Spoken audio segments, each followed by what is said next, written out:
Après une suspension de plus de 5 heures d'horloge, les travaux de la deuxième session extraordinaire du Parlement, ouverte ce mardi, se sont poursuivis tard dans la soirée. À l'arrivée, la proposition de résolution portant révision du règlement intérieur de l'Assemblée nationale, adoptée à l'unanimité des députés présents et ou représentés. L'examen du test entamé à la faveur de la première session ordinaire 2020 de l'institution n'a pu aller à son terme. La session tirait déjà à sa fin et les discussions avaient elles autres buté sur l'article 24 du test proposé. Mais après quelques jours de conciliabule, les députés ont fini par harmoniser leur point de vue, ce qui a permis d'obtenir un test plus consensuel avec 49 articles nouveaux, du 1er au 49e article de l'ancien document. Les innovations.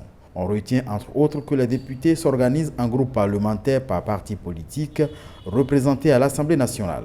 Les députés d'un même parti politique représentés à l'Assemblée nationale ne peuvent se constituer qu'en un seul groupe parlementaire.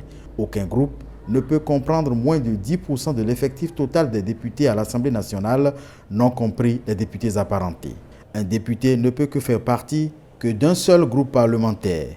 Tout député qui démissionne d'un groupe parlementaire reste non inscrit jusqu'à la fin de la législature. Le nouveau test contraint désormais le président de l'Assemblée nationale, l'ordonnateur du budget de l'institution, à soumettre toute dépense à l'approbation de la plénière et il lui est interdit de contracter du crédit avec une institution bancaire au nom de l'Assemblée nationale.